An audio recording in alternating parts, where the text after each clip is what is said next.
বহুদিন ধরে তিস্তা মহাপরিকল্পনার আশায় বুক বেঁধে রয়েছেন লালমনিরহাটের মানুষ। এবার নির্বাচনে জয় পেয়েছেন তিস্তা আন্দোলনের নেতা আসাদুল হাবিব দুলু। গুঞ্জন রয়েছে মন্ত্রী হওয়ারও। এ নিয়ে সাধারণ মানুষ কি বলছেন জানাবেন সহকর্মী সাব্বির আহমেদ। সাব্বির, একটু আমাদেরকে জানাবেন যে তিস্তা আন্দোলনের নেতা দুলু সাহেব এবারে নির্বাচিত হয়েছেন, তো উনার জয়ে আসলে লালমনিরহাটের মানুষের প্রত্যাশা কি রয়েছে, আপনার কাছে কি তথ্য রয়েছে জানাবেন।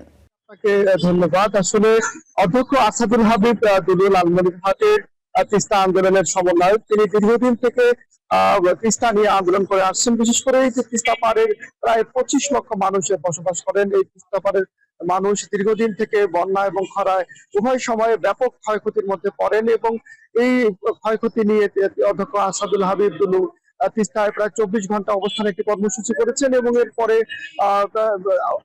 মশাল মিছিলের মতো বেশ বড় ধরনের কর্মসূচি পালন করেছেন এবং এই কর্মসূচি পালন করার পর গোটা বিশ্বে অধ্যক্ষ আসাদুল হাবিব এই দুলুর এই কর্মসূচি ব্যাপক আলোড়ন সৃষ্টি করেছে। এই স্থানীয় নেতাকর্মীদের উচ্ছ্বাস ছিল যে অধ্যক্ষ আসাদুল হাবিব দুলু যদি এমপি নির্বাচিত হন, তিনি অবশ্যই মন্ত্রী নির্বাচিত হন, মন্ত্রী তাকে করবেন বিএনপি, এবং সেই প্রত্যাশা ছিল। উনি এর আগেও তিনি উপমন্ত্রীর দায়িত্ব পালন করেছেন। আমরা স্থানীয় বেশ উনি গত 12 তারিখের নির্বাচনে এমপি নির্বাচিত হওয়ার পর নেতাকর্মীদের মাঝে ব্যাপক উচ্ছ্বাস লক্ষ্য করা যাচ্ছে। তাদের প্রত্যাশা হচ্ছে অধ্যক্ষ আসাদুল হাবিবুল এমপি মন্ত্রী নির্বাচিত হবেন এবং তার হাত ধরে এই তিস্তার মহাপরিকল্পনা বাস্তবায়ন হবে। আমি এই মুহূর্তে একজনের সাথে কথা বলছি যে আসলে আপনি জানাবেন যে আসলে অধ্যক্ষ আসাদুল হাবিব দুলুকে নিয়ে আপনাদের স্থানীয় নেতাকর্মী এবং সাধারণ মানুষের প্রত্যাশাটা কি একটু জানাবেন। ধন্যবাদ আপনাকে। অধ্যক্ষ আসাদুল হাবিব দুলু এর আগেও আমাদের এই জেলায় সফল মন্ত্রী ছিলেন। উনি বিপুল ভোটে জয়লাভ করেছেন।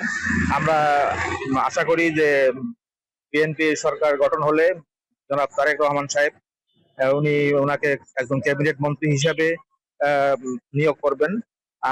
সেই সঙ্গে উনি এই অঞ্চলে দীর্ঘ 17 বছর তিস্তার দুঃখ দুর্দশা মানুষের, যে এই নদী ভাঙ্গন বর্ষার সময় যে দুরবস্থা হয়, মানুষ পানিতে ভেসে যায়, সেজন্যই তার যে এই তিস্তা বাঁচাও আন্দোলন, এই আন্দোলনে উনি সফল নেতৃত্ব দিয়েছেন এবং বিএনপির চেয়ারপারসন তারেক রহমান এই তিস্তা পরিকল্পনা হচ্ছে যে এই এলাকার লোকজনের আসলে আমি গত কয়েকদিন থেকে লালমনিরহাটের বিভিন্ন প্রান্তে ঘুরছি।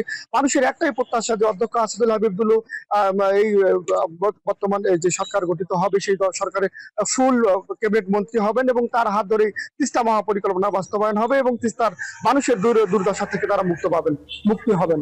এই হচ্ছে তাদের প্রত্যাশা।